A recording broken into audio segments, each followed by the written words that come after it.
Guys আমরা খুব বড় লোক, আমরা অ্যাপেল ছাড়া ইউজ করি না। আর এ তোর ফোনটা দেখা, আমার আবার নাইকির ফোন।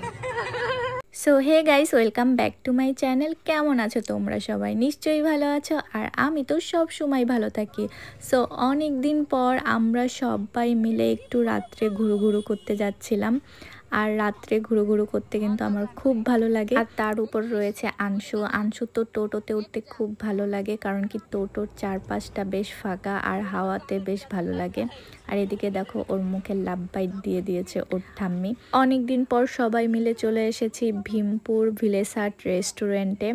আজকে মনু ওর বার্থডে উপলক্ষে আমাদের সবাইকে ট্রিট দেবে। রেস্টুরেন্টটা আমাদের বাড়ি থেকে একটু কাছে, তো এইটুক ঘুরু করে আংশুর মজা হয়নি, ওই জন্য ও একদমই গাড়ি থেকে নামছিল না। ও আসলে রেস্টুরেন্টে যেতে একটু ভয় পায়, কারণ কি রেস্টুরেন্টটা পুরো কাঁচ দিয়ে ঘেরা, তো আর ডাক্তারের রুমও চেম্বারও কাঁচ দিয়ে ঘেরা থাকে। তো ও ভাবে কি হয়তোবা এটা ডাক্তারের চেম্বার কিংবা থেরাপি সেন্টার হয়তোবা। এখন ও চুপ করে বসে রয়েছে।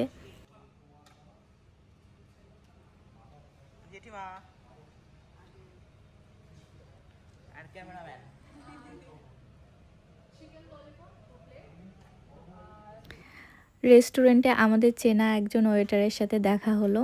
তো এই দাদাটা আমরা মাঝদিয়াতে যে রেস্টুরেন্টে প্রায় যাই, সেই রেস্টুরেন্টে আগে জব করতো, এখন এই রেস্টুরেন্টে এসেছে। সো আমরা ফার্স্টে নিয়েছিলাম চিকেন ললিপপ উইথ গ্রেভি। এটা আমার খেতে খুবই ভালো লাগে, আর আংশুরও চিকেন ললিপপ খেতে খুবই পছন্দ, বাট গ্রেভিটা একটু ঝাল ছিল বলে ও খেতে পাচ্ছিল না। আমাদের বাড়ির বাকি মেম্বারগুলো রেস্টুরেন্টের খাবার একদমই পছন্দ করে না, তারা ওই প্লেন খাবারই খেতে পছন্দ করে বেশি। বাট আমরা এই 5 জন বেশিরভাগ বাইরের খাবারই পছন্দ করি।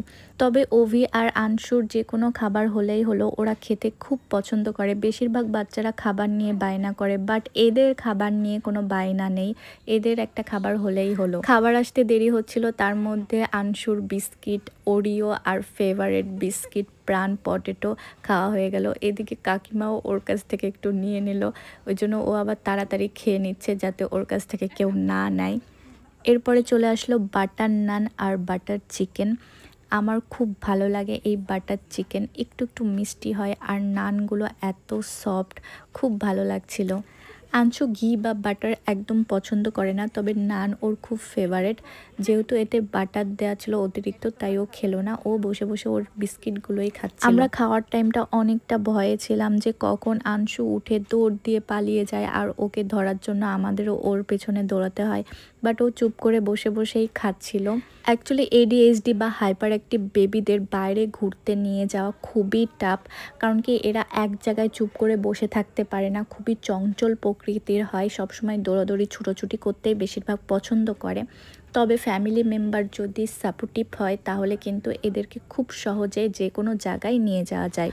অনেক হাইপার অ্যাক্টিভ বা ADHD বাচ্চাদের ফ্যামিলি মেম্বারদের আমি দেখেছি যারা বাচ্চাদের বাইরে নিয়ে যায় না, বাচ্চারা বাইরে বেশি দুষ্টুমি করবে বলে। তবে এটা কিন্তু করা একদমই উচিত না, কারণ কি এদেরকে যত বাইরে বের করা হবে তত এরা বেশি বাইরের পরিবেশের সাথে খাপ খাওয়াতে পারবে, আর তত বেশি। তাই আমরা যেখানেই যাই আমাদের আংশুকে সব জায়গায় নিয়ে যাওয়ার ট্রাই করি, তবে কিছু কিছু জায়গা অ্যাভয়েড করি যাতে ওর ঠান্ডাটা না লাগে।